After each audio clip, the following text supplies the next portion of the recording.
Good afternoon, everyone. Oh my gosh, that's loud. Oh, welcome. I'll sit back a little bit. Welcome to this meeting of the Integrated Care Partnership, and thank you everyone for coming along on this lovely spring-like sunny afternoon. It's really good to see you. I'm going to suggest that rather than going around the table, everyone introduces themselves when you speak for the first time. I think it's easier, particularly for those people that don't know everyone. So I'll lead by example. My name's Councillor Ruth Dombey. I'm leader of the council in Sutton, and the reason I'm sitting here is because I am one of the co-chairs of the partnership board, and it's really good to see you all this afternoon. Just a reminder that the meeting is being recorded and is being broadcast live, and the recording will be uploaded onto the website after the meeting with a version with BSL produced and uploaded. And can I ask you please to use your microphones? It is a small room, but it may be that people need the microphone in order to hear you properly, but also as well for the recording, it's really important that everyone's mic is on.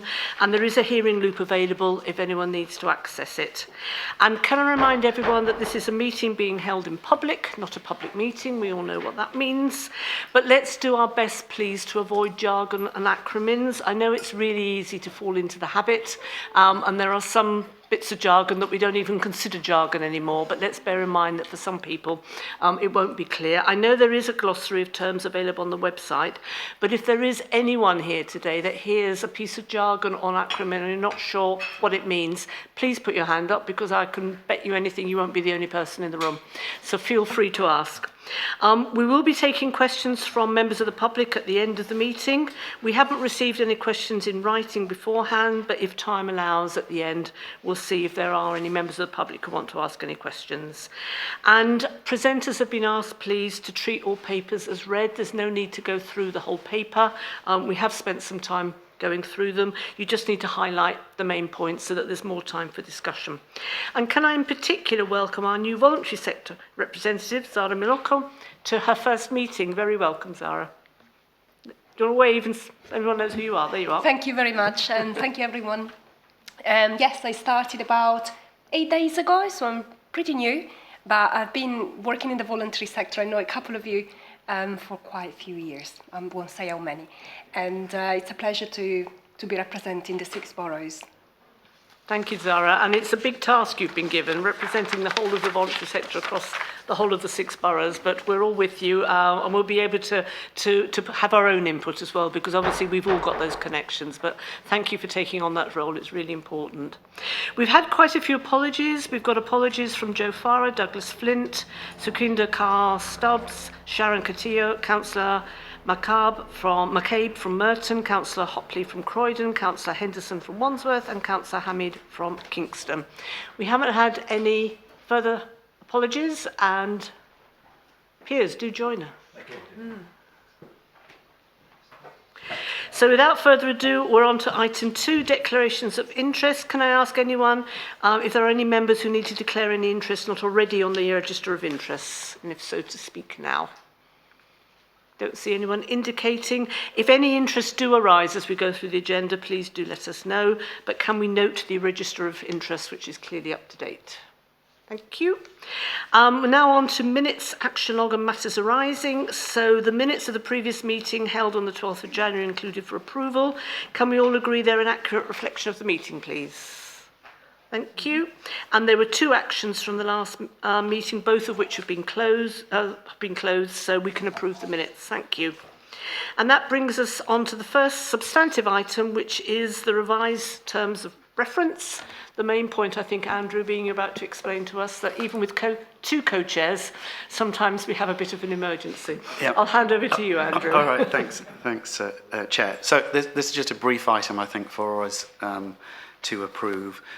We took the original terms of reference to the inaugural meeting of the partnership in July. We subsequently made some amendments, I think, and took them back to the partnership in October. I think, as you've just alluded to, Chair, there may be an occasion, I think, if we were to follow the kind of rules of the original terms of reference where we may be without a chair. So it's important, I think, that we make provision within the terms of reference for, in effect, a chair to be nominated from the group. in either of our co-chairs' absence. So it's on that basis that we're asking people to support a minor change, but an important one, so we can function in the future should something happen like that. Thank you, Andrew. And we said all along that there could be small tweaks and changes to the terms of reference as we went on this journey and learnt more about ourselves and the work that we're doing. So I'm going to assume this is a formality, and everyone's nodding, which is great. So can we approve the revised terms of reference, please? And we will endeavour to ensure that the co-chairs are always present from now on, but it's good to have it as a backstop. So we're now on to item 5, responses to shaping our integrated care partnership discussion document. And Andrew, do you want to introduce yourself for everyone's benefit? Yeah, we'll do. So Andrew Dimitriades, I've been acting as the programme director for supporting the integrated care partnership, along with other executive colleagues, both within the NHS, but of course across local authorities as well in the last almost the last 12 months. So as part of, if you're happy, I'll just go on then to give my report. So the purpose of the report that we've put before the partnership board this evening is to set out a summary of the feedback that we've collated in response to the discussion document that we launched earlier this year, where we were keen to make sure that we tested really with both the ICP members, partners and other organisations, really where we got to, I think, in the journey of development around assessing needs, making sure that we looked at those needs in the light, I think, of some quite extensive work that has been done to look at residents' insights and their views and concerns, I think, across South West London, which sort of culminated in the work that we pulled together in the needs assessment, which informed the development of priorities for the partnership. We've always been keen, it's fair to say, to make sure that in setting out our sort of priorities, that I think people recognise that we needed to take the partnership, I think, on a journey of development. It is still very much our first year as a partnership. So I've been very much encouraged, I think, by the responses that we had from partners and members in response to the document. And I'm going to take it as read that colleagues will have looked at the report in detail, not just to try and find, if you like, some kind of recognition, I think, of the of any points, I think, that have been raised from members in response to the document, but just to make sure, I think, that they've familiarised themselves with some of the broader themes, I think, that have emerged in response to the discussion document. So I'm just going to say a few things about it. I think in general terms, we received quite widespread support for the priorities that we've set out. Quite a difficult task, I think, in its own right as a partnership to come up, I think, with a set of priorities that might necessarily fit, I think, with everyone's views about what we should focus on, because, of course, there's many things that we could focus on as we go forward. But I think it's very welcome, I think, that we've got good support in the responses that we received. We had over 20 responses, which you'll see in the report, from quite a cross-section, I think, of partners to the priorities. And in the report, you'll see that what we've tried to do is set out a thematic analysis of the issues that were seen as pertinent to colleagues. I think overridingly there is a sense that whilst there may be additional areas that we could have focused on, I think, as a partnership, there are other mechanisms, I think, perhaps, for some areas that we can address, bearing in mind that in tandem to this, and I know Karen's going to come on and talk about this later on, where also the NHS is developing its joint forward plan, which will have a focus in a number of areas on key things, which are, of course, I think, challenges and concerns, not just for the NHS, but for the system. But there was a very strong element of feedback that was less, in my view, about questioning the what we should focus on, although I think there are some areas that we've tried to address in the wording of the priorities, which I'll come on to, which we can refine. But there was a keen interest in what we do next. In other words, how do we deliver? How do we determine the actions that we can jointly commit to as a partnership, both in the near term, in other words, over the next 12 months, but what we want to try and achieve in delivering those priorities over the next 5 years.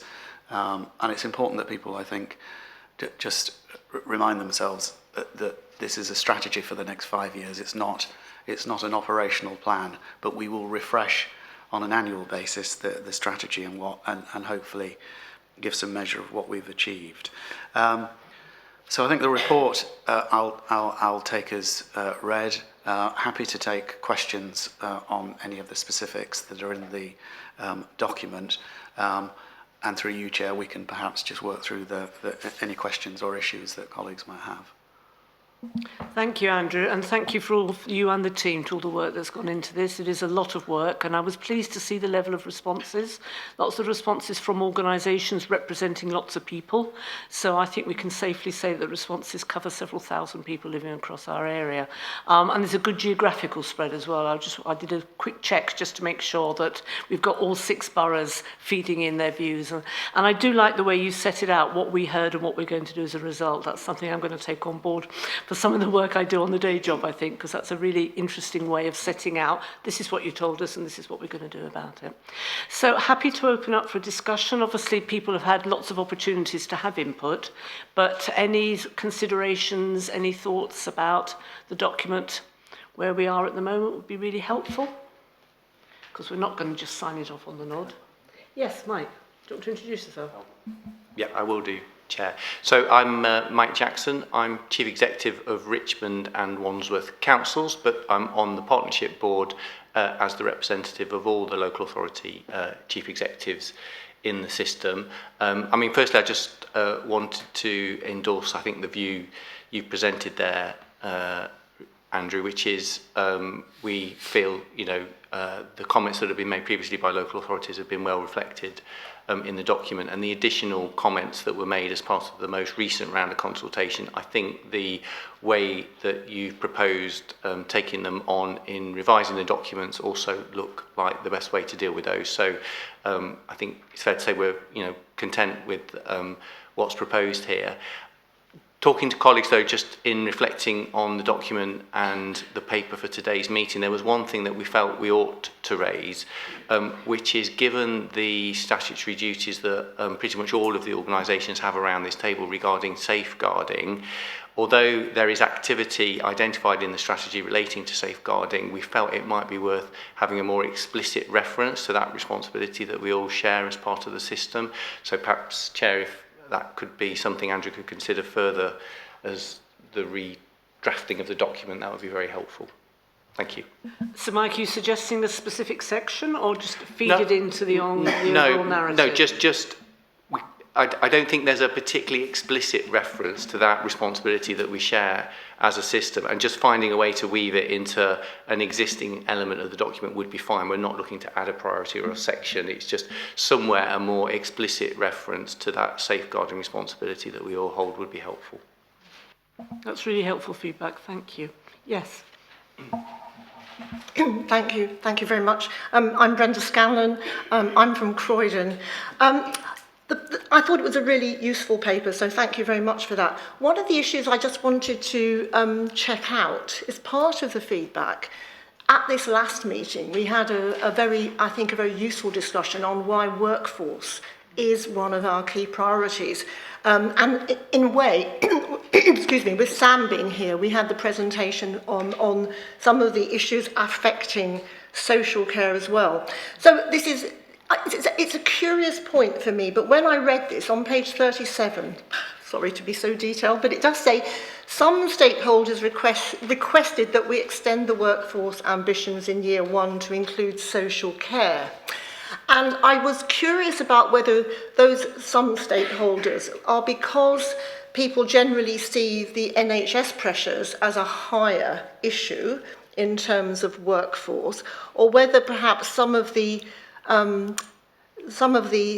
really quite troubling issues around social care recruitment are not necessarily fully appreciated or owned or known yet, because at one level, the sort of crisis, I don't like that word, but you know what I mean, in social care recruitment and retention is actually a more systemic and larger problem than, well, it's a large problem. And I'm just wondering, therefore, whether this is an educational issue that we've got around some of the stakeholders, or whether it's simply that people are thinking about how you need to phase some of the issues around workforce development that we are prioritising here in South West London. I hope that makes sense, that question. Thanks very much. It absolutely does, Brenda, and it's an interesting perspective, because I think for many of us, we take it for granted. We're talking about integration, so we know we're talking about health and social care and all the allied providers and all the work around that, but that doesn't necessarily follow that our audience understand that. Andrew, do you want to come back on that? Yeah, I think you've summarised, your analysis summarised, I think, the issue well. I think it's about the visibility of it, and of course, there was a paper that we had last time we met, didn't we, about the social care workforce strategy, and quite a lot of work is still kind of ongoing around that to map where we are, I think, across the system, both from a health and social care perspective. But we need to make sure that we both communicate that both areas have their own distinct challenges, but where we need to come together is, I think, and identifying where we need to work together across the system is the key issue, I guess.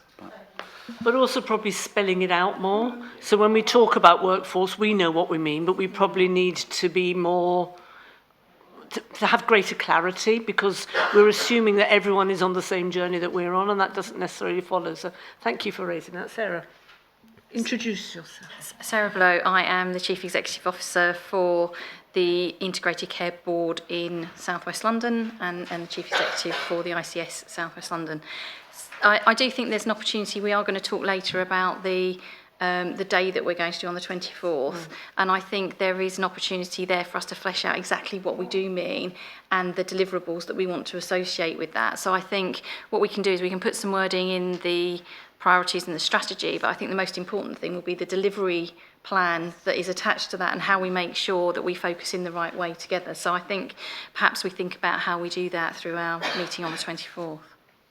And I think that's right, but looking at Charlotte, and I know you're going to nod at me, it is also thinking about, in all the literature that we provide, in the conversations that we have, in the social media that we do, actually spelling it out more, and I think that's a really important point, so thank you for raising that. Anyone else want to come in? Yes. John Brown, the Executive Medical Director for the ICB. Andrew, a huge amount of work has gone into this, and actually I really like this document, and it's very interesting when colleagues come and say, well, what are we about? And I say, well, if you go and have a look at the priorities we've got as an ICP, this is what we're about. So I just have one question. I'm mindful that we're going to be talking about the forward plan, which is a bit more detailed. Is there any value in just considering putting in Core 20+5 in terms of health inequalities? I get this has come from an NHS framework, but it's just a thought.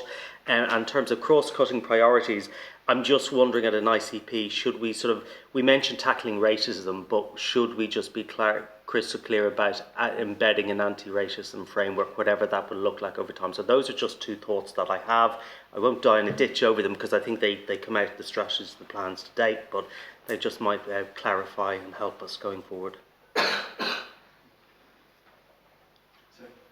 I think it will be, so I think it's incumbent on us to make sure that, I think, within the health inequalities delivery planning element, that we're absolutely explicit about what we're doing already around Core 20+5, but what further actions I think that we need to take. I know that's going to be sort of reciprocated in terms of the NHS elements around health inequalities and the joint forward plan. And it makes absolute sense to make sure, although it's a cross-cutting issue, as a priority for the partnership around tackling having an anti-racist strategy, that we can be explicit about that, I think, in the final strategy, so we can address those two things. And a really interesting point about the core 20+5, because if you think about the amount of data that local authorities hold, if we can start thinking about how we can bring some of that data together. So I'm at the London Councils, which is the umbrella organisation for all 32 boroughs. I'm challenging them to say, why aren't you using some of this health data when we talk about deprivation? If we can make it, absolutely bring it all together, I think it would make such a huge difference, because there's a local authority version of the core 20+5, and it's probably most of the same people, but it might not be. So I think there's some interesting work to be done there to explore that. Go on. Hello, I'm Iona Liddington. I'm Director of Public Health at Kingston, and I'm here representing the DSPH across South West London. I think the +5, I guess, is the piece that I would draw out, because that's obviously people that have already got a diagnosis. So I think if we're looking at true prevention and early intervention, which is obviously a key part of this document, I think we need to look at the inequalities piece, and we know that's a key theme. Not that the +5 aren't really important, clearly it is, but it's people that have already got diagnosed health conditions, and therefore looking more upstream is what I think would make an even bigger difference.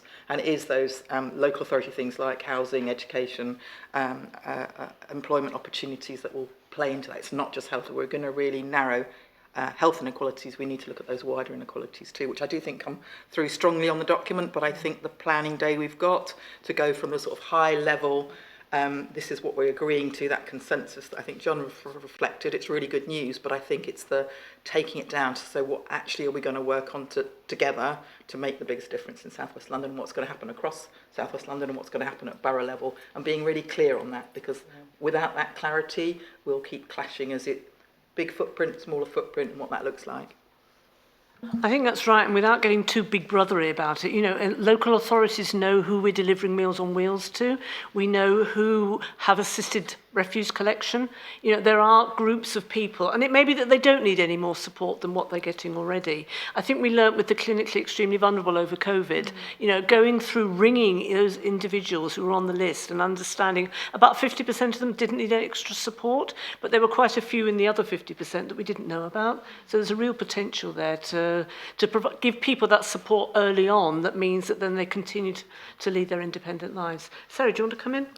Yeah, so I think that we do actually, between us, have a huge amount of data and information about our local populations, and I think we can use it differentially for different things. I think one of the areas that the Core 20+5 will be very helpful is setting a baseline. If we're looking to improve health, if we look at our Core 20+5 now, and then we look, if we actually have put in some actions that we think will improve health, then that should mean that when we look at our Core 20+5 in the future, that the +5 has actually reduced. That would be kind of a really good measure of whether or not we've actually improved health, which I don't think we've ever had before. I don't think we've, you know, it's been very difficult to measure some of those things. We look at national statistics, takes 20 years, but we actually now have some measures that we can judge ourselves against around our success or not in some areas. But I'm sure we can use it in very different ways, and we have lots of different information.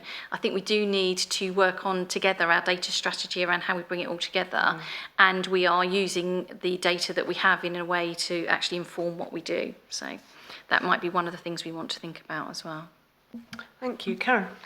I'm Karen Broughton, I'm Deputy Chief Executive Officer for the ICB. I was just going to remind us that actually I think for the first time, as we developed the Integrated Care Partnership priorities, we did bring together both health and local authority data, didn't we? We had a joint local authority and health group that steered the design of the needs assessment chapter, and we actually used both sets of data. And what we're continuing to use that single set of data now for are both strategies, so both the NHS strategy and the Integrated Care Partnership. We can always do more and better, I think, but important that that's anchored in both sets of information. Absolutely. Anyone else want to come in? I can't see anyone indicating, in which case, and I know a lot of work's gone into this document already, but thank you again, Andrew, to you and the team, because you've produced something that's really setting us off. It's taken us some time to get here, but I think we were right to spend that time on it. And obviously it's a discussion document. We're now going to talk about what it means in practice and how we're going to develop it. But for now, can we note the engagement responses, note the key themes, approve the recommended amendments to the priorities, and note and support the proposed further actions? Yes, Excellent, thank you. And then there is a logical sequence to this, isn't there, Andrew? Item 6, developing the strategy. Thank you, Chair. Yes, just a short paper that we're looking to seek support from the partnership for around how the approach that we take around developing the next steps before we can publish our final integrated care strategy in the summer. So we're suggesting within the paper that we take the stakeholder feedback that we've discussed today and noted, and that becomes part of the development of the next stage strategy, but that we turn our attention to what we need to do as a partnership. I think, as Iona and others have said, to very much about what we need to do in terms of the practical actions we want to take going forward, and that we can spell out what might be therefore our joint commitments for improvement for each of those priority areas over the next 12 months, but beyond that over subsequent years. Of course, we will refresh the strategy on an annual basis, but we need to make sure that we've spent some detailed time, I think, working through what that might mean. The suggestion within the paper is that we engage some support externally to help us with preparing both the preparatory work, if you like, that will inform the action planning that we're suggesting, but also in helping facilitate a proposed event that we are hopefully, with the support of the partnership, planning to hold at the end of May. May the 24th is the date that we are hoping to hold the system-wide conference, and that we'll run a series of workshops that correspond to each of the priority areas within the planned conference. So there's potentially a lot of work that we need to do, both in the run-up to the event, as well as making sure that we stand a good chance of getting some good outputs, I think, from all of the planned priority areas within the day. And then importantly, I think, making sure that whatever is produced, it can then inform the write-up of the next stage integrated care strategy. We're proposing to use an external partner to help us with this work, and a partner that's already been engaged to help support some of the ICB work around some of the system, or rather the future sort of ICB purpose, and we're seeking support for making that event happen in May.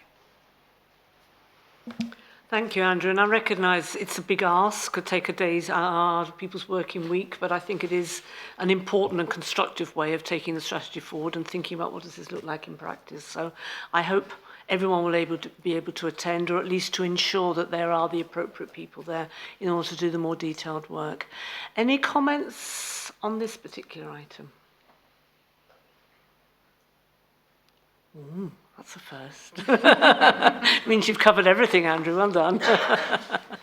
I'm hoping that date is, if it's not absolutely set, it's 99% there, because I think it's important that people get it in their diaries. It's pretty cemented. Yeah, wonderful. well, It's yeah. set in concrete. Yeah. Good. Okay. And I recognise there will be issues potentially for some people. Please do ensure that if you're not able to attend, that an appropriate substitute is there, because I think it's important that we get a wide gamut of people attending. There's going to be some quite detailed work on the various work streams within the strategy, so it's important as many people as possible can be there. But thank you. You've clearly covered everything, Andrew, and no one has got anything to add. So shall we go straight to agreeing the proposed approach, and agreeing that we're going to have the conference on the 24th of May, and that we're going to receive the final strategy at our meeting in July. Is that all right with everyone? Iona? Just a quick question. In terms of the planning committee for engaging the external partner, does that include local authority reps on that planning? Yeah, so I just wanted to check. Yeah, thank you. So on that question, it might be helpful to comment that we have got an active group coordinating that local authority input. All the councils are represented, so we'll just make sure you're kept up to date with that. We're very keen to make sure that there is co-production in the preparation for the conference, and we do expect there to be local authority reps on all of the work streams helping with that, and we'll make sure that there's good coverage from local authorities on the day one way or another. So we have got that in hand. Yes, Charlotte, do you want to introduce yourself? Yeah, Charlotte Gordon, Exec Director of Communications and Engagement. I suppose just to add as well, because I'm sitting in between my two colleagues from Health Watch and the voluntary sector, we will also be making sure that we have the voice of people and communities well represented. So we're at the start of thinking how we do that, but that'll be really important because we need to look at the data, but we also need to hear from people about their lived experience and really what matters most to people and communities. So that will be part of the day as well. And I think that's really important. I do recognise for both of you, we are asking the impossible to represent the whole of Health Watch across 6 boroughs and to represent the whole of the voluntary and community sector across 6 boroughs is a huge ask. So it's important that we provide that extra support and have the additional voices that will enable you to fulfil that role. But we're very grateful to you for taking part and doing what you're doing. Okay, I think that's covered off that item, in which case we are charging through the agenda. And we're on item 7, developing the joint forward plan. Karen. Thank you very much. So we've just talked about the integrated care partnership strategy. There's another important part to our kind of strategic work, and that is the NHS's response to both the priorities that emerge from that, but also the national ask of the NHS, and also how we then develop our local responses to local issues in health. We are required under the Health and Care Act to produce a 5-year plan. It's called the Joint Forward Plan. We may change the name at some point. And we have been developing that, and we're developing it in 2 phases. And as I said a minute ago, we are using the information that we have jointly created on both the health inequalities information and the joint needs assessment to drive that. We're also using very strongly patients and community voices in that document. So the first phase of the Joint Forward Plan, which is in your packs, and I have sent round, I think, to every organisation and most people around this table, does a number of things. It identifies the context in which the NHS is operating in South West London. It identifies what patients and communities are telling us about a whole range of areas within the NHS. And it also sets out a level of ambition for change over the next 5 years. And we are asking organisations who have been written to far and wide about whether the context is something that everybody recognises, whether there's anything we've missed, whether the level of ambition is right for South West London, and whether what patients and communities are telling us resonates with what we see and hear in our organisations too. That information that document has gone out, and we've asked for feedback on the 1st of May. So every organisation represented has received that. So I'm not asking you to do that because that will come through your organisations, but I wanted the board to be aware of this document, but also how this document will make sure that it delivers the ICP's requirements of the NHS. So the connections between both of those are really, really important and will be very strong. So just wanted to let the board know that that piece of work is also happening. We will produce actions required. So the next phase, I suppose, of the development is to make sure that we are clear about the actions that we're going to take in each of the chapters that we've written, but also the outcomes that we will be tracking to make sure that we're making the change that we need from an NHS perspective. So just wanted the board to be aware, Ruth, and ask them to note the development of the strategy and the plan to move that forward. Thanks, Karen. Any comments, any questions? Sarah? I wonder if it's just worth adding, we intend to put each of the place priorities into the plan, so we will be making sure that the Health and Wellbeing Board's priorities are reflected in the plan, and we will. I think we've written to the Health and Wellbeing Board chairs to say that and to show them where it's reflected. The other thing, this is a 5-year plan, but we are expected to renew this every year, so it's not the only chance to look at this plan. We will be refreshing the kind of plan on an annual basis. And just to be clear, there are some things as an NHS that we have to do and that are in this plan that are just kind of givens around how we have to deliver services. But I think that the bits where we have reflected the partnership and the Health and Wellbeing Board priorities, we hope people can see and see that it reflects the local kind of priorities of what you're trying to do at a place level. Absolutely, thank you. Gillian. Thank you, Chair. Gillian Norton, Chair of St George's and Epsom St Helier Hospitals. So I think it's a really readable document. I enjoyed it. I will be replying, Karen, to your request for feedback by the 1st of May. I suppose if I've got an anxiety, there's just so much in it. And it partly relates to Sarah's point about the things we have to do.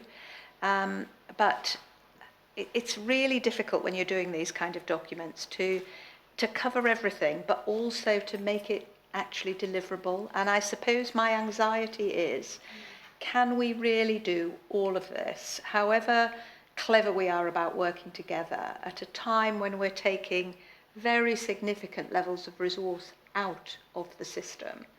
And so I don't want to sound very downbeat, because I do think it's a great document and a really good start.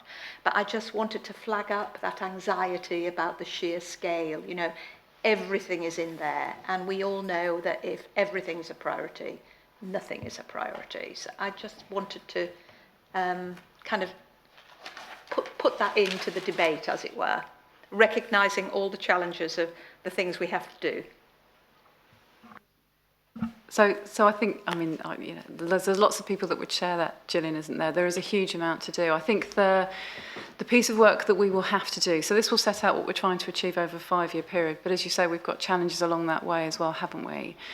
So we will also set out an annual delivery plan, and I think when we look at that, we will have to take into account, obviously, the resources that we have available, whether that's financial or whether it's human resources that actually are going to be required to then deliver the changes that we're asking ourselves to make. That for me becomes the important part. We should be rightly ambitious, but we should also make sure that we deliver, shouldn't we? And actually I think getting the what are we focusing on in each year is going to be important to make sure that we do that. And the point I wanted to raise, just as an observation, I realise everyone around the table is aware of this, it's the speed of change of the people living in our area. I think it's really important that we recognise that. London Councils is doing, again, the umbrella organisation is doing some really interesting work about how poverty and deprivation is moving away from inner London and is far more focused now on outer London. And we're not necessarily equipped and funded in order to be able to cope with the level of need and unmet need that we're witnessing. But also, certainly from my own borough, Sutton, we were really interested at our last Health and Wellbeing Board. We put together the latest census data from 18 months ago with our JSNA, Yona, and yeah, absolutely, and discovered that our borough, I mean, we knew anecdotally, we could see it as you walk up the high street, our borough has become much more diverse, far quicker than we ever could have imagined. So we now know, and it's great news, I'm absolutely delighted, it means we've got some fantastic food shops and real opportunities to learn about people from different parts of the world and different cultures. But Sutton, we expected it to take another 10 years. We're now, I think the data said that it was 47% people identifying as non-white British. And we thought that would take another 10 years. So it's the speed of change. And I think we've got to be quite nimble and keep up, because London is changing, and our part of London, which traditionally in the past, not all parts I recognise, Croydon has always been very diverse and much more like the rest of London. But I think across South West London now we need to recognise that the people living here, it's changing, the needs are changing, and we need to keep up and recognise that. Gloria, do you want to come in? Because you're nodding very, very... Yeah, no, this was my brief this morning. That's why I'm nodding. Because we show the data across... Oh, sorry. I've got a big voice anyway, so I'm not on the microphone. So we showed the data this morning in the meeting we had across the system, how the demographic have significantly changed. Not just in terms of the people. Before we will quote about over 70% are white. But now we're actually looking, the census is saying about 63%, and that non-white population has actually increased. If you then look at the workforce, from both adult social services and health, is actually, the gap is closing significantly. It's over 40%. So it's really, it has changed tremendously. And I think we just have to be ambitious in terms of really thinking about meeting the needs of that changing population. And also the way in which different groups, different parts of the population engage with us. You know, we still have this expectation that people will come to us, and we need to stop doing that and think about how we are going to the places where people are so that we can have those conversations. Yes, John. So just back to the ICP priority setting, where there was a quite strong focus on health inequalities and prevention. Arguably, this is the first time I've seen an NHS document which has health inequalities and prevention literally at the top of the list of things to do, and notwithstanding the importance of diagnostics, cancers, all those other things. But we're not used to seeing this in NHS documents, and I think that's a really positive change, particularly the focus on health inequalities, because as you say, Ruth, the demographics are changing. And if we don't respond in how we design our services, we are just going to build in some of those structural inequalities, whether it's with regard to health inequalities or racism as a result, unless we respond to that. And I think that's the beauty of this document, because it looks like health is looking in a different direction for a change, which is to be welcomed. And we can learn from each other. We all have, we've come at this at different ways. We've all got different professional and personal experience here, and I think we can bring all of that together and grow as a result. But I do think we need to keep challenging ourselves, because it's very easy to get complacent and assume that the way things were a couple of years ago is the way things they are. And this area, just like the rest of London, is changing quickly. Anyone else want to come in on this excellent document? No, you've had some very positive feedback, Karen, so that's very good news. Excellent. So we're being asked to note the development of the joint forward plan, and that the plan will set out the NHS actions to support delivery of the strategy. Can you remind us the timeline, Karen? So we will take it to the June board is the plan. Okay. Yeah.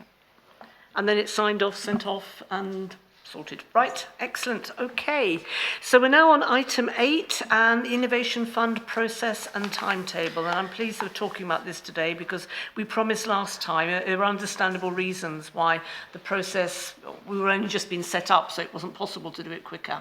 But I'm pleased that we're moving quickly on this now, and we're able to give some clarity.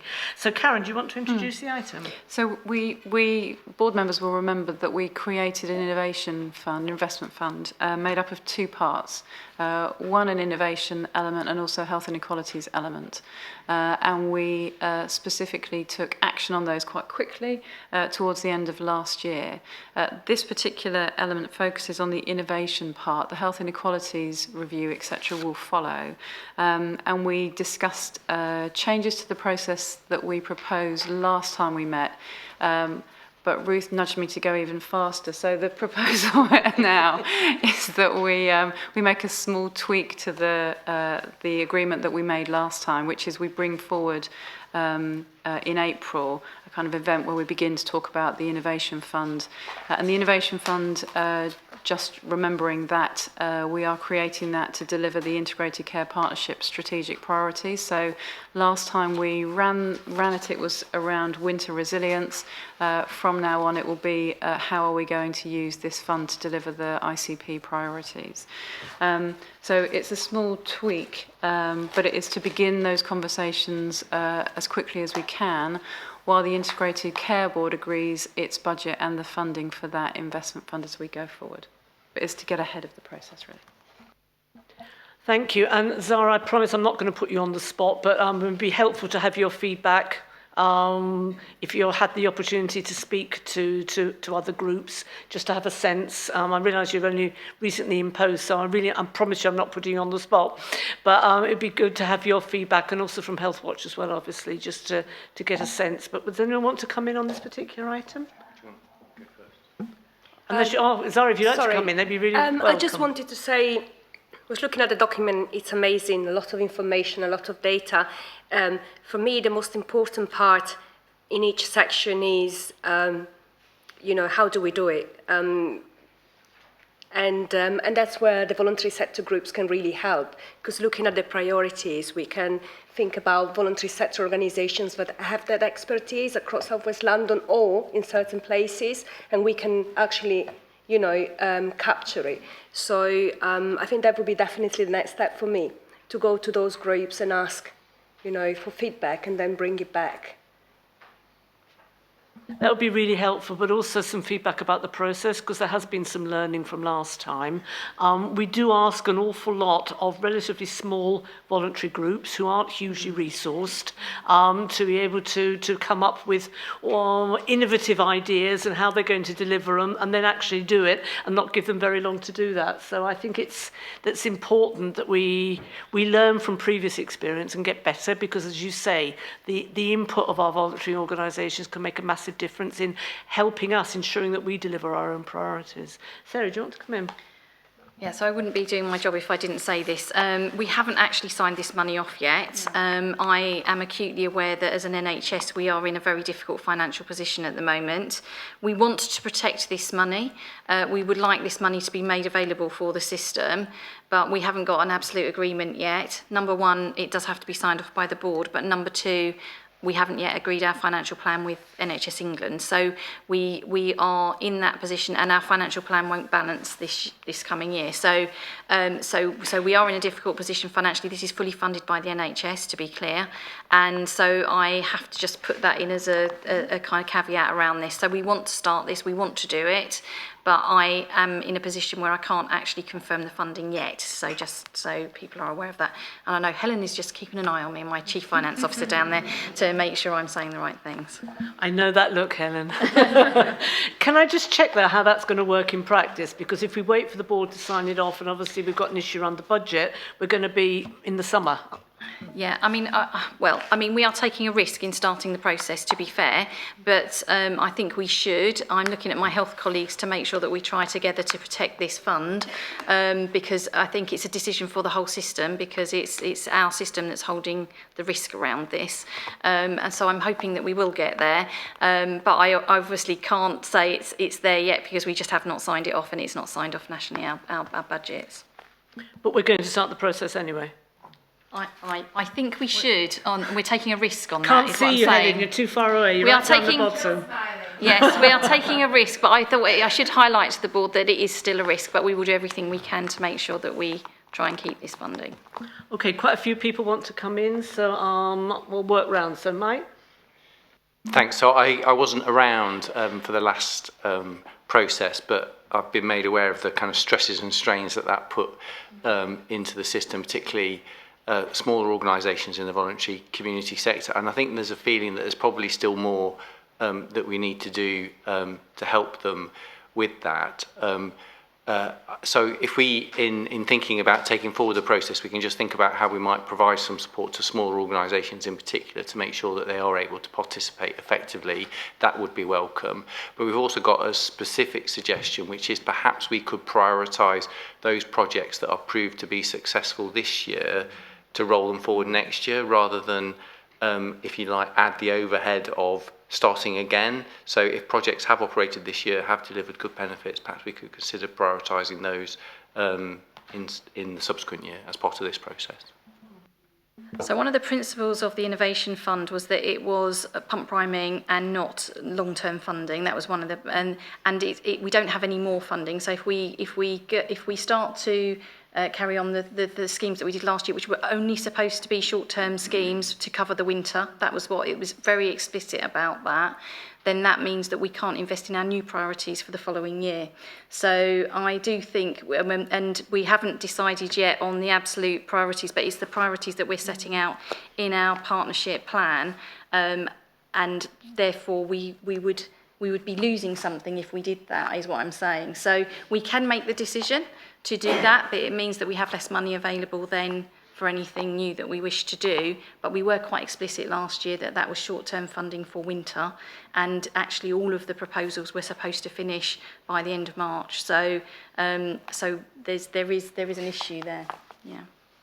If I may, so I think that's a reasonable position in terms of thinking about the right balance to strike here. I think the view was that the overhead of bidding and getting things up and running was more significant than was anticipated.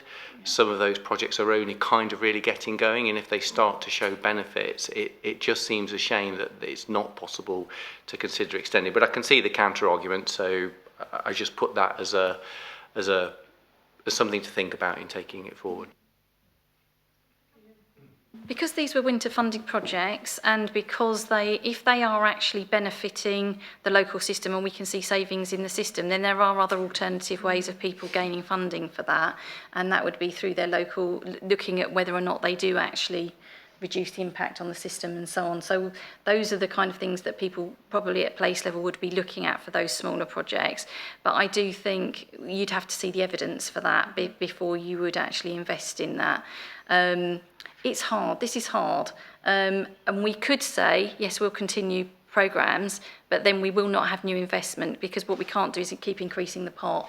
So we kind of have to make a decision. I'm really open to those discussions at the partnership level. So I don't think, but it was the partnership that actually we set that criteria. So that was our decision then. And the whole point was it was innovation to get things started, not long-term funding. So, but we can make a decision to review that, but then that means we lose something for the longer term. And I think this is going to be a process. We're not going to get it right every time. There's an opportunity cost in all the work that's necessary in order to set something going, and it's how we get best value. So I think it's a conversation we need to carry on. And Alyssa and Sarah, I will be looking to you both. I'll bring Nick in and then come to you, Zara. I think we need your help to understand how we can set up a process by which we're able to have the added value of the work that the voluntary and community sector are doing without overpowering and expecting too much from them. So it's how we navigate that space, which is quite complicated. Sorry, I think it's not just the voluntary sector. This is for the NHS, for local authorities. This funding was available to everyone, so it's not ring-fenced to the voluntary sector, or it is actually, and a lot of it went to local authorities, to the NHS. And I think the other thing for us in the NHS is if some of those things proved valuable within organisations, then those organisations could make the decision to continue that funding. And the same in local authorities. If you do something innovative that has supported your system, then that would be something, it's also an opportunity for the statutory bodies in the system to be able to make those decisions. Thank you. So I've got Nick, Annalisa and Iona and Brenda. We're all coming in now. Nick Merrifield, I'm a GP in Kingston. I represent Kingston Place on the ICP. It's great conversation, because it gets to the heart of partnership working, I think, doesn't it? So we successfully bid for money in this fund as an individual PCN with an individual voluntary sector organisation and Kingston Hospital and Acute Trust, and we hadn't done any partnership working with that specific grouping before. So one of the points of this is to work with a range of organisations to set up a bid to do something innovative. And that takes time. One organisation with an infrastructure can say, well, we want to do this, this and this. Here's our business plan, next week. And it takes more time if you've got a partnership of organisations. So I really welcome the getting ahead of ourselves a bit on the timetable of this, so we can start thinking about it as soon as we possibly can, to release funds as soon as we possibly can to get things started. Again, if the principle is that we are working better together and we all feel that partnership working adds real value to all of what we do, I would really support funding being made available for this sort of thing, because if it's not, then that would be really sad for the whole principle of integrated care partnerships.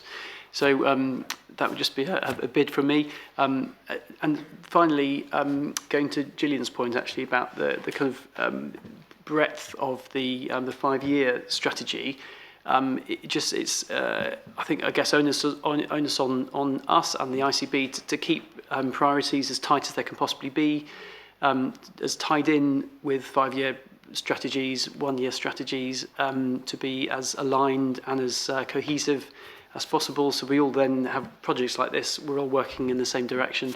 It makes everything a much clearer narrative. So all these things do feed in together. Thanks. No, it's really helpful. Thank you. Alyssa. Hi, my name is Alyssa. I'm the Executive Officer for the Six Health Watch in South West London. I just wanted to echo with comments I've heard already. I'm really supportive of the idea of having a workshop and learning more about some of the shortlisting criteria, even if the funding is not yet solidified. And just a quick question, I guess, in terms of selecting the topic for the new awards, is it going to be, I wasn't sure if it meant, when you said it would relate to the integrated care strategy, if it would be anything in that document, or it would be something, a theme that's selected from that document, and how that would be determined if it's the case of the latter. So it'll be across the range of the areas that Andrew presented in the first paper, unless this board decides differently. So unless we decided that actually, for the first year we wanted to focus on particular elements of those priorities, otherwise it'll be on the breadth of them. I was just going to come in just to say that the reason that we have suggested the priority or the group coming together to begin the conversation now is actually we have listened. We did a feedback exercise on the first process. We listened to what people told us. We've simplified the forms. We're going to give financial support, etc. We're thinking about Place's role and how Place helps voluntary and other smaller organisations that don't maybe have the infrastructure that some of the larger organisations in our system has. So the process that we haven't got the process here, we had it last time, but we have actually taken all of that feedback on board. But I think we'll do that every single time so that we can make sure that whatever we do in the future is really easy to administer, and that we get the right level of governance, but also that we get the right level of action quite quickly. I'll bring in Zara and then I'll come over to this side of the table. Go on, Zara. So I just wanted to add, in general, of course, kind of medium to long-term funding is very beneficial to voluntary sector groups, especially if you want to target the grassroots, because any cash flow issue can mean closure. But also, since obviously I'm pretty new and I haven't seen last year's process, but if partnerships have been created, I bet those voluntary sector organisations can probably meet the priorities, the new priorities you have. So you don't really need innovation in every single time for the sake of innovation. Those groups, the same groups, can give you the innovation you want. So it's kind of rethinking maybe the process of approaching these voluntary sector groups rather than, creating every time a fresh, request for fresh outputs and fresh projects that look new, but are targeting the same communities that, the organisation was targeting before. But I would be really interested in seeing who got, the funding last year. I bet some of the council, local authorities might have got the funding and maybe delegated it to the voluntary sector, maybe through CVSs, and it would be interesting to see where the money went and if there is something we can work on without kind of starting afresh completely. And you've had a feedback session, haven't you? Yes. Did that involve an assessment of the work that's been done so far? So the feedback session was with every organisation that took part, whether you were a bidder or whether you were as part of the process that then selected it. So that's what we've done, and we've changed the process because of that. We haven't yet done the evaluations yet, but we will finish those and we'll bring those back to one of the future boards. But in terms of a summary of what did we spend and who got what, we do have that. I think it was in the last paper, so I can always send that to you. Thank you. Fiona. I was going to ask about the Health Inequalities Fund, because my understanding from DHSC colleagues is that was 2 years funding and the second year has gone into baseline. So I don't think that should be a question as to whether that's available in 23-24. I think it is, but it would be good to have confirmation of that. So my understanding is that is available. So the inequalities is available, but it's a slightly different process. It's the Innovation Fund that it's not an allocation. We've top sliced the NHS budget for that, and we did it on purpose on the basis of it being innovation, doing something different, stuff that we can't normally fund basically, because we, through the usual ways of funding things, you would, do business cases, whatever. This was about saying actually we want to do something innovative and different and try to pump prime some of these different approaches to the system working. So that's the fund that we haven't yet signed off because we still haven't signed off our budgets with NHS England, and we haven't agreed that with the ICB. But the Inequalities Fund is an allocation. We do have that. That will get allocated. The issue is that we're doing a slightly different process on that. It's just in the paper it says it will follow when national funding is confirmed. I think it is. It is confirmed, isn't it? Yeah, it's confirmed within the allocation, but obviously our budget hasn't been signed off by the system yet, so that is included within that sign-off process. So can I just check, when that process is completed, how people will bid for the Health Inequalities Fund, or what form that will take, given that's a priority in the forward plan? There'll be a process reflecting, learning from last time as to how that's spent. So I think we're going to follow the same process as the innovation from what because we did feedback session as well. There were a lot of feedback from everybody in terms of what we did last time. So hopefully once the budget is signed off, we will start the process early as well so that we don't leave it too late. So I guess I would like that to be agreed by the partnership, because to me, I think we've just said that the inequalities is one of the priorities. So where's that decision been made? Because I don't think it has been made here. Sorry, there is a partnership group, an inequalities partnership group that is across the system that manages that fund on our behalf. They had a specific way of allocating it last year around place and around levels of inequalities across the system. We can definitely bring that back here as part of that as well. But they're two different pots, but we're treating them as one kind of approach around the priorities that we set as an ICP around inequalities. Okay, I think I sit on that group, so I'll make sure my voice is heard. I don't recall that. But I'm still not clear about the timeline, about when it's signed off and when there's clarity about how people can bid. So, and I recognise that certain parts of the puzzle need to be put in place, but I'm still not clear how that's going to work out in practice. Helen, purse strings, Helen. I've never been called that before. That's the first. So apologies. The NHS budget setting is a very complicated process, and this year has been very complicated and drawn out in where it is, and we are living and breathing it on a daily to hourly basis. We are hoping that it is going to come to a head at the beginning of May, but we are still waiting confirmation on that. But we would look to move as quickly as possible to make sure that the money is available for as much of the year as possible to do that. So that is our aim. And where is all that signed off, Helen? Clearly, you don't need to have the next partnership board in order to make that happen. So if it is clarified at the beginning of May, then what happens? So we would have to have a board to review our budgets, to agree, the ICB board to review them, to be submitted to NHS England for them to agree them. Yes, okay. So we will know from NHS England whether it's likely they are going to sign off our plans in hopefully by the beginning of May. That's where we are. If we have got that, then we just continue with the process. That's why I'm saying we take a risk and we start the process and we continue with that. If it looks like they're going to agree it, then it's likely, because we've done so much work on it, it's likely it'll be signed off with the ICB. There shouldn't be any problems with that. They will be giving us that indication. Helen and I are currently going to meetings about this at the moment. So we hope that by the beginning of May we will have reached a position. And I think we all understand the constraints, but the idea that you set up a programme and deliver it within 8 months just isn't feasible. So I'm just thinking about how we're going to get through this particular. So we want to deliver the programme. We want to, unfortunately, this is NHS funding. This is the way the NHS funding works, unfortunately.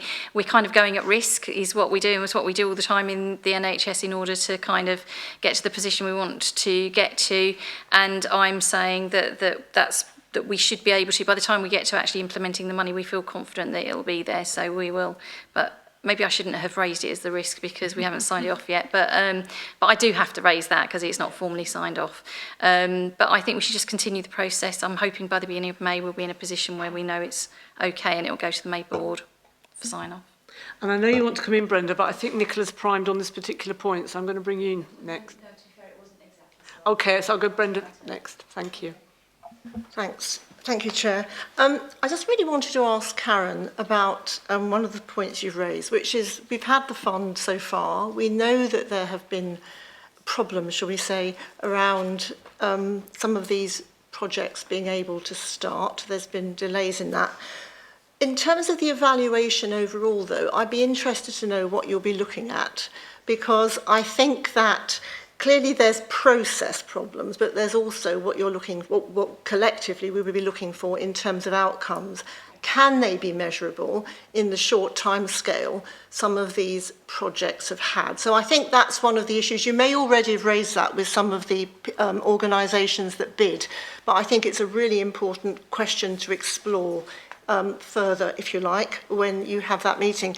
I think the other thing, and forgive me for saying this, I think organisations did bid on the basis it was funding for winter. And of course, at the same time, they're getting a message that winter is with us all the time. So I think there's something about if, therefore, where the priorities will slightly, will be shifting. It's about being able, I guess, and I'm sure this will happen, to be explained carefully and, as the chair says, one of our co-chairs, how we can get that through in a time period where, as you say, some of this funding is also going to be very time limited. And I just suppose the whole thing is, it's about the expectations that some of these non-statutory organisations have about working with us in the future, and anything and the more that can be done to continue that dialogue and that process of understanding is, I'm sure, going to be valuable. So there were just the comments I want to make, but I would be interested to hear eventually how that evaluation is done. Is that okay? Thank you. So Brenda, when the bids were received, there was a section around the outcome metrics. I would say that some of them were stronger than others. And there are some that actually we would have put through with weaker outcome metrics because actually it was innovation, and sometimes that's quite difficult. So there are outcome metrics. We'll also look at collaboration and partnership, and we'll look at actually what's been delivered and by when. So it'll be a whole range of things. But I wouldn't want to sit here and say the outcome metrics are really powerful for every single one, because they weren't. But there are some things that we will check that actually that achieved what it was going to do. Let's come back on that. In terms of some of the work, it's also about the learning about what didn't work, absolutely, including other partners in the system, some of whom, of course, are statutory partners. So I think that will be really helpful to be able to be completely agree very with you. Clear about innovation. Innovation is innovation, isn't it? And some of it will work and some of it won't. And actually, we have to learn as much from the things that don't work as the things that do. So we will pick that up. Yeah. I think that's a really important point. Personally, I think you learn more from what didn't work, but you have to have the courage to take that on board, and that's not always easy to do. Thank you. Nicola. Thank you. I'm Nicola Jones. I'm a GPN and a primary care partner member on the Integrated Care Board and a member of this group. I think you just about had the conversation I was just about to have, to be fair, but maybe just a slightly different slant on it. So I wonder if in a year's time we'll be sitting here having a similar conversation about how we innovate for next year. And I think innovation is really, really important in organisations, and we have to keep thinking fresh thoughts and making sure we do things better and differently. But there is a risk that we simply just recycle previous things that we thought we knew, dress them up, call them something different, spend a lot of time putting proposals together and evaluating them, and they're actually the same thing, because our problems, in the longer term, are really quite constant, aren't they? In the way that we address them, we're trying to try new things, but consolidation of schemes is really important. I think kind of what Mike was saying really is some of these things have hardly got going, and to consolidate them and really understand what we achieved, and that deep dive into some of these things. And they weren't built for deep dives. I was on one of the panels that did it. That it was best efforts in the time available really. So I'd just be quite concerned that we constantly innovate without a way of finding what's really good, putting it into business as usual and funding it, because right now everywhere on a system doing that is really hard. Pump priming money then doesn't continue, and that's a real challenge for all of us, I think. So I recognise this is really difficult. Can I say this is a potential opportunity that we never had before? So let's to be absolutely clear, we've never done the first year that we did it, we actually top sliced the health budget in order to try and develop something. I'm not aware that anyone else has done this nationally, and we have got a big financial problem in the NHS, and we're still trying to protect this. So we've got to get the best from it. So I think we're talking about all the problems with it, but actually there's huge potential in this, but we need to get this right together. So we have given the ownership ownership to this group to think about how we do that. What I would say is, from the NHS perspective, what we can't do is just kind of turn it into long-term funding that was additional, that we end up not really getting the added benefit and the learning and those kind of things. But we can think about different ways of doing it. Maybe we should, for 2 years, maybe we should have a programme that runs for 2 years and not 1 year. And we actually make a commitment to that at the beginning of the year. And then we say, okay, we're going to do a 2-year programme. And that gives that consolidation opportunity, and it focuses on our priorities. So there are different ways of us doing this that we could consider. But I do want us to consider it an opportunity, because this is money that nobody else has got. So, you know, let's think about how do we make this work for us in South West London to really implement some of the changes that we want to make around health inequalities, around our priorities as a partnership, to actually test some of the things that we wouldn't usually do if we were just using the standard funding, because, you know, it doesn't hit our A&E waiting times, or it doesn't hit, you know, the requirement you have around social care, whatever it is. This is an opportunity to do something very different. So I'm really happy for members of the group to give that feedback to us, and for us to try and incorporate that. If we feel that 1 year funding is not going to work, then perhaps we ought to commit to 2-year funding. We'd have to commit to that through the ICB as well, but maybe that's what we need to do in order to make something worthwhile. But then we'd still have to think at the end of those 2 years it wouldn't just be continuous funding. So, but you know, and I don't want that discussion then again in 2 years. We'd have to then think about how we're going to deal with it. Just a suggestion, or 18 months, or whatever it is. Okay. And it might be that you split the fund, mightn't it? That you might have short term and then longer term that actually do take you know, a lot longer to actually then kind of get up and get running. I think the other thing that we potentially could do in the process, though, is identify, if this is successful and if it does meet its outcomes, what would be a future funding source for it? Maybe that's the bit that's missing, and maybe we could be beginning to think about that. And what would be the time frame that you would need to put it? So there's a whole process around that. Where would you get it from? How long would it take? And so it might just be doing a slightly different loop for those things, so that they don't, you know, do one thing and then have to stop. I also would just say that the future fund is very different from the fund that we ran in December, because that was all about winter resilience this year, to make sure that winter, collectively, that we were to manage winter in a more sustainable way. So it's a very different reason that we were funding initiatives this time than we will be, because the nature is very, very different anyway. So, but we might want to just think about that, so future funding options as well. Thank you. And I think we all recognise we are where we are. So we haven't had the evaluation yet. We'll see that from the year that's still just finished. We haven't got clarity about the money, but are we going to go ahead on that basis? Fingers crossed. Go on. I'm just thinking, because I was thinking maybe we extend the amount of time we take to do it, to implement it, but we run it for a lot longer. So maybe we don't implement until 6 months into the year, but we then run it for 18 months, so it gives people that longer. And then we kind of split the cost over the 2 years, which might even work better for us as well. So there are options, is what I'm saying, around how we do this, because rushing into it this year and trying to get something done in 1 year might be the wrong answer by the sounds of it. And maybe what we do is we have an 18-month programme, but we start it 6 months later. That might be one of the things we look at. And I think it'd be good, I don't know if we're actually going to make a decision here, to be a first, wouldn't it? So if that proposal was one that people would accept, I'm looking to Helen because I think we can probably make that work, then if people would prefer us to do that, it just gives us a bit of lead-in time to get the work done, and it gives people longer to actually deliver. And then we can evaluate after that, which takes us 2 years from now, but it's 18 months worth of funding. Yeah? I think it sounds marvellous, and I think, as you were saying, consolidation is quite a key word, and also it's about consolidating working partnerships as well. So I give you an example. In Croydon, for example, there was some COVID-related funding that, through the infrastructure organisations, were distributed to tiny groups, and what we were asking them was simply to have the same activities the same activities they have anyway with the same, vulnerable clients, but have the conversations, you know, that the funder wanted. And those conversations, you know, were on COVID last time. But the Tamil Empowering Families group, or, you know, the Reaching Higher group working with young people at risk, they can have other conversations as well. But they now are part of a group. They, you know each other. They've been, you know, in contact with each other to build on this type of work. And why lose the partnership? Why lose the momentum? Why lose the relationships if they are actually working with the same communities we want to target?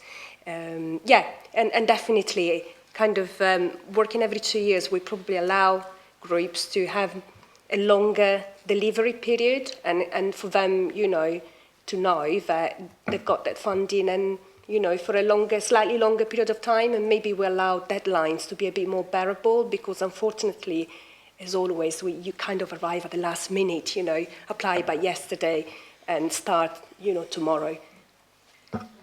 Right, so in that case, I'm going to put that forward as a proposal to the ICP, that actually we take a bit longer around the process, which I think is fine. It gives us a little bit more time, but we do it for an 18-month period, so 6 months for this year and 12 months for next year. And that then gives people a little bit more time to consolidate and to do the work. Yeah. So if the ICP is happy with that, so let me bring in Elisa because you wanted to come in, but that sounds like we have a consensus. Elisa. Very supportive of that, but I know we're going to put that to the whole board. Just thinking, though, in terms of planning for which projects ultimately, you know, could maintain their funding, and I think that maybe we do need to narrow the scope of the award. So I think that the integrated care strategy is great, but I really can't think of a public health topic that couldn't fit under there. And I wonder if we had something a bit narrower, there'd be more opportunity for cross-project learning and comparison of outcomes. And that can in turn then help future funders decide what deserves and merits to be funded over the longer term. We do have a topic, I know we're talking now on an 18-month time scale, but we do have a topic for the first year, which is workforce. And I wonder if it makes sense to narrow the award scheme to that topic. I will say as Health Watch, we're not too involved with workforce, so I would want to expand it to workforce, including unpaid carers, because that's something we have a very strong interest in, but I know I'm getting a little bit too into our own personal interests here. Thanks. So we heard earlier that we want to run the 24th of May event. From there, what we will get is, if we design it in the way that we're thinking anyway, that actually what we would be asking people to do is to design actions that would deliver in a small horizon, so 1 to 2 years and then beyond. We could identify at that point whether we think there are priorities for investment and innovation through that, so that actually it's that group that decide where the priorities and recommend that to the ICP to say actually these are the areas where actually we think innovation and seed funding innovation would be really helpful to deliver this particular part of the shorter term priorities. I wonder whether we just try and join those two things up.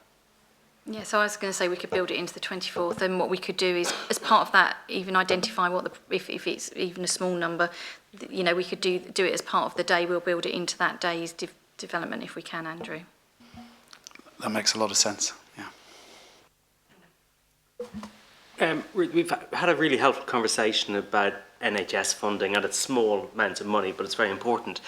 Is there something for the rest of the partners in the ICP to bring to us about innovation funds which might come down through local government routes, so we can understand what those opportunities are, how they would line to our priorities, and what a one South West London approach would look like? Because I feel we're always talking about health money, and I get it because it's perceived we have some, rightly or wrongly, but there is innovation. Exactly.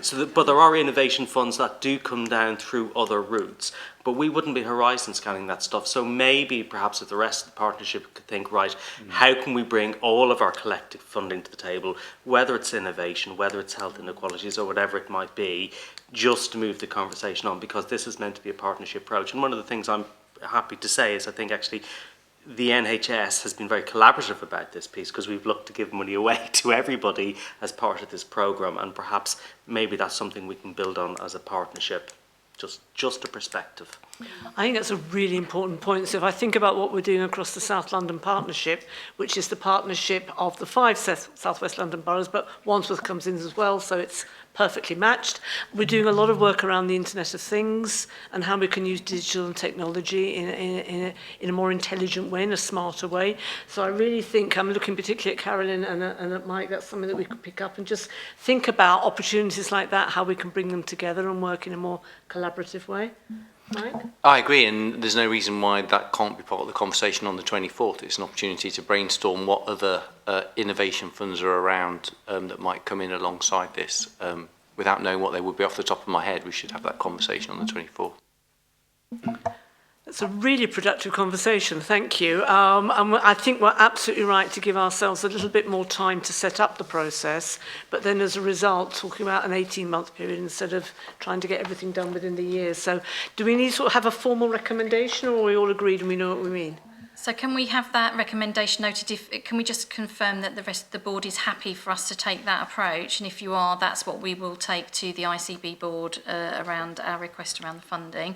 And also we will change the process just to give a bit longer on the timescales. Yeah. It was a really, really helpful conversation. Can I thank everyone? Because I think we've done absolutely the right thing here, and we've dressed up in a very sensible way. So thank you for that. So under any other business, which is where we are now, I just wanted to highlight that at the next partnership board, there's been a request for us to look at assets and capital, to think about both from primary and secondary care point of view, across the wider footprint, to look at our capital, our assets, our buildings, and just start to think about where the places are, and if we can work across in a more collaborative way across the 6 boroughs. I think it's a real opportunity from a partnership point of view to think about both primary and secondary care from an asset point of view. So it's something, I'm being a bit vague because we haven't really worked it out properly, but we're going to do a lot of work on it, and it's going to be an important topic that we bring back next time. The only other issue I've got under AOB is to note the fact that 2 dear colleagues, it's your last meeting for both Andrew and Gloria, and I wanted to say on behalf of the board a huge thank you to both of you. Andrew's still staying within the family because he can't keep away, so he's going to be having a different role but still be part of us. Gloria's going off to do something absolutely fabulous, and I know plays so well into your interests and the work that you're doing, and I know how excited you are about it. We're going to miss you both very much from a very sort of narrow point of view, because you've done some fantastic work with us, and we're very grateful to both of you, but we wish you well for the future. Andrew, you're not going very fast, so our paths will cross, but Gloria, please do keep in touch, and thank you for everything that you've done. It's been an interesting and eventful 2 years, and with all the COVID stuff beforehand, if you think about the progress that we made, I think it is actually quite remarkable. And now and again, we need to allow ourselves the luxury of actually looking up and thinking of what we have achieved over the last 2 or 3 years, where we were 5 years ago and where we are now. And that's thanks in no small part to your good self. So thank you, and wish you luck for the future. Thank you.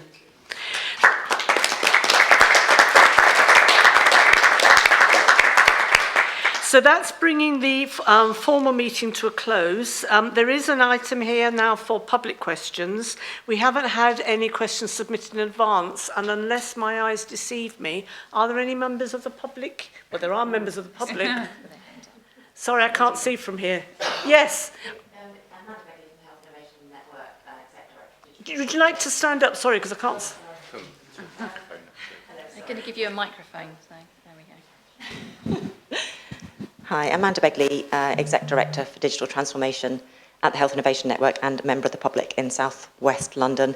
I suppose I just wanted to make an offer about being a bit of a critical friend, perhaps about innovation funds, because I've personally run national and regional ones. The HIN has done quite a lot, even whether we could run some sessions on building people's capability about evaluation, for example, how you administer funds. So I just think there's an offer there. It would be great to see if we could support in any way, because it was a really great discussion and it's such a fantastic opportunity. Thank you so much. Thank you for coming to the meeting, and thank you for that offer of help, which we will gladly take up. So, Karen, will you make contact? Excellent. Thank you for that. Very much appreciate it. Anyone else? I don't see anyone else, in which case we'll bring the meeting to an end, and thank you everyone for a really excellent meeting, and we've achieved a lot. Thank you.